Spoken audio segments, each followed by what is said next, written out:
Seguimos en Punto de Encuentro.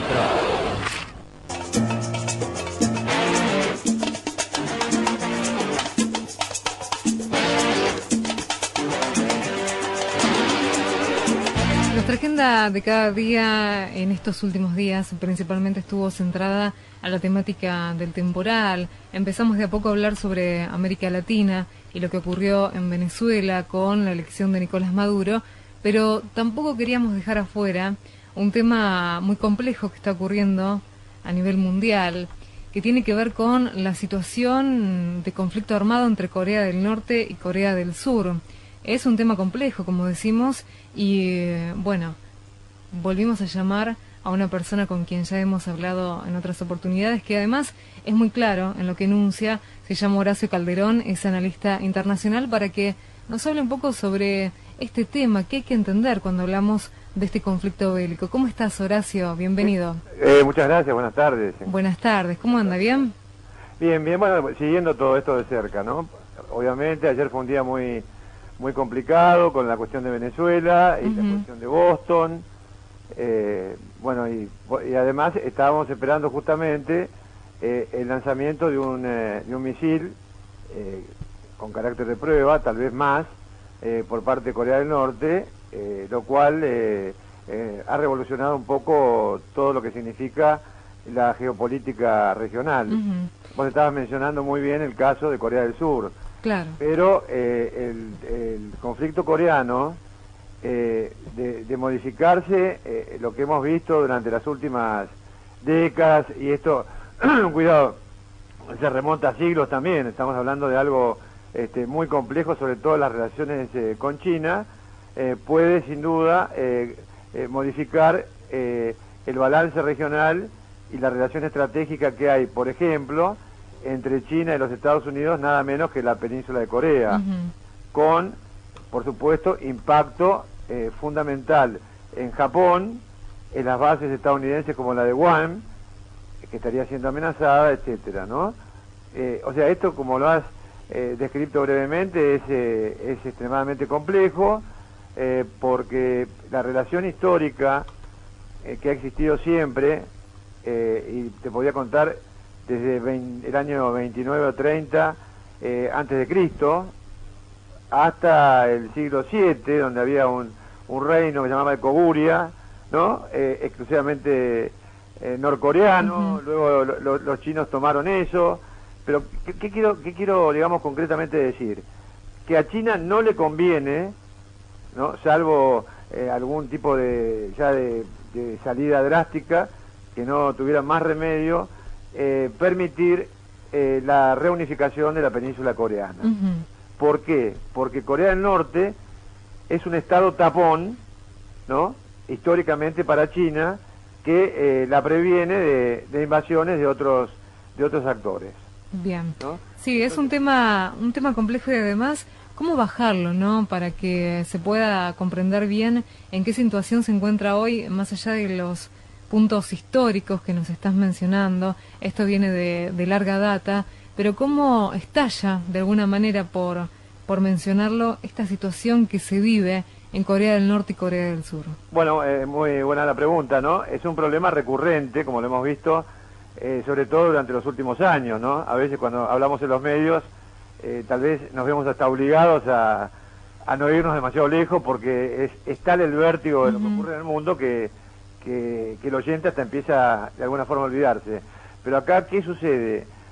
Corea del Norte, en mérito a lo que creo ellos consideran como el único medio de disuasión para un cambio de régimen, a costa del beneficio del pueblo, de tener mejoras sociales, etcétera, se ha embarcado en un costosísimo programa de desarrollo misilístico y nuclear.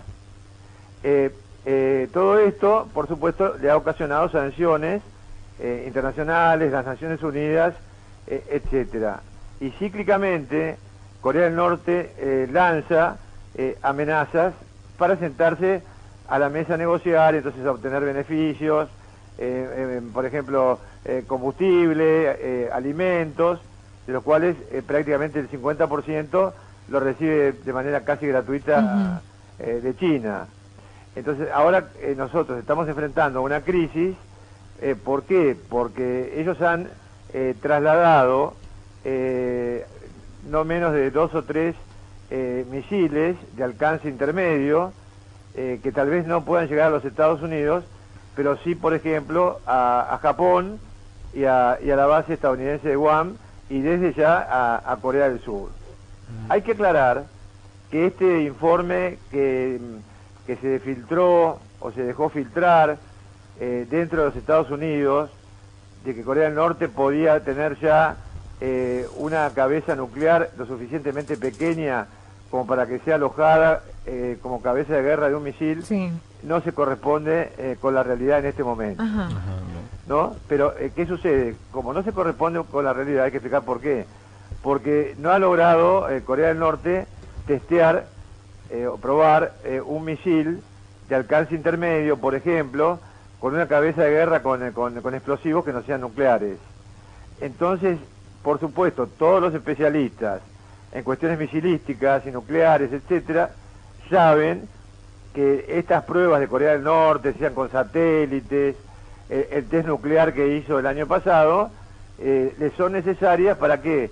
Para que pueda tener la certeza de que si ellos montan una cabeza nuclear, un artefacto nuclear en un misil, eso por supuesto va a funcionar.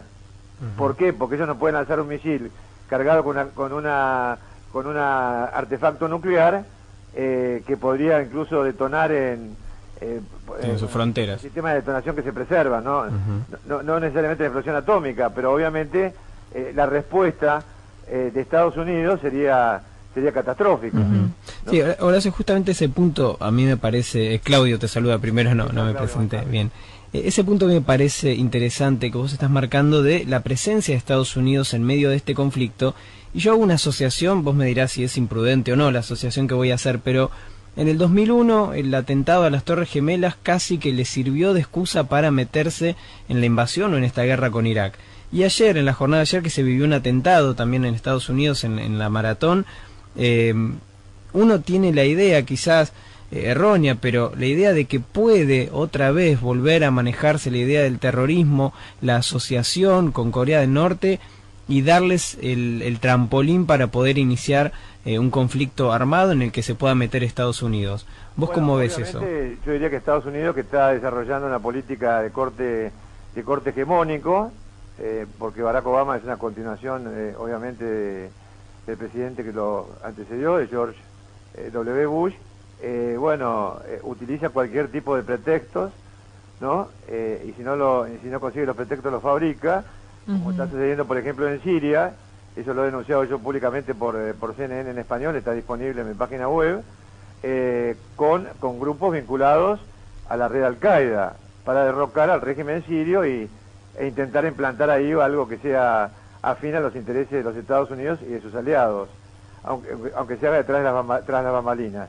O sea que yo con esto, de alguna forma, estoy confirmando, no desde una teoría conspirativa, sino de la realidad en el campo, ¿no? De lo que está manifestando, ¿no? Porque esto es totalmente coherente. Están armando grupos vinculados a organizaciones que en definitiva atacaron a los Estados Unidos el 11 de septiembre del año 2001. Ese fue el primer punto. Con respecto a Corea del Norte, bueno, acá es Corea del Norte quien realmente está dándole a Estados Unidos, a Japón y a Corea del Sur, ¿no es cierto?, las razones por las cuales ahora Estados Unidos, Japón, Corea del Sur mismo y otros aliados están desplegando sistemas balísticos antimisiles en lugares donde no existían anteriormente, incluyendo en Alaska, ¿no? Entonces, ¿qué sucede? Acá evidentemente hay una provocación por parte de Corea del Norte, también correspondida por ejercicios militares simultáneos en Corea del Sur, conjuntamente con los Estados Unidos, y esta situación, más allá de que el régimen coreano, el del norte, es indefendible, bueno, obviamente solo contribuye a elevar las tensiones. Y por eso la posición de China, en este momento, se está alejando lenta, inexorablemente, por lo menos del régimen de Pyongyang, a la fecha. Como yo dije, ya de hace bastante tiempo, y esto quedó demostrado con el voto en contra de China en el Consejo de Seguridad de las Naciones Unidas al último test nuclear que provocó este país, ¿no? Este país. Horacio, para finalizar brevemente, digo, ¿qué panorama advertís va a ocurrir en los próximos días cuando hablamos de este conflicto? Bueno, yo creo que Corea del Norte indudablemente va a intentar probar esos misiles, ¿no? No lo hizo ayer por el grado de tensión que había a nivel mundial y realmente por el grado, digamos, de presión que ejerció China conjuntamente con los Estados Unidos.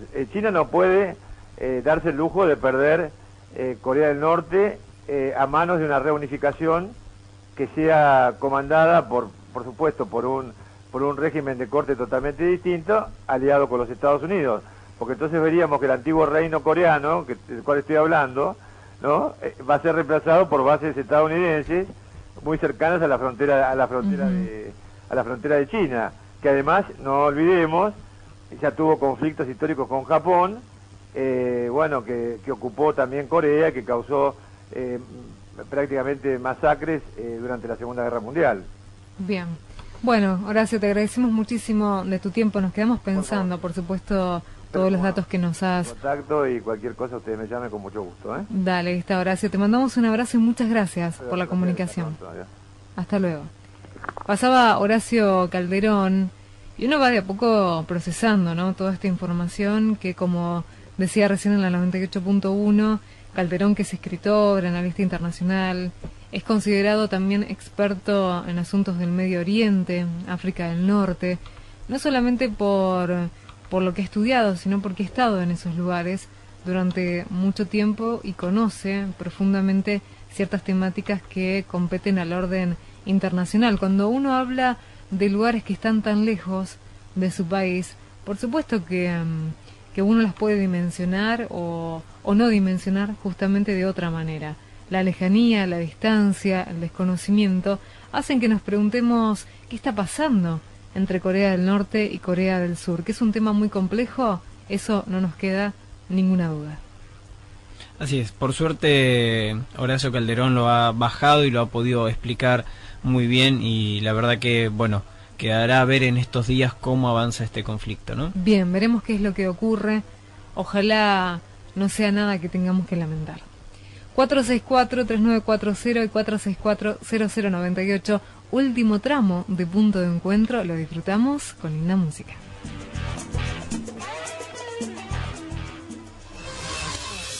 Todas las voces tienen espacio en Punto de Encuentro, de lunes a viernes a las 13 por la 98.1. Difusión.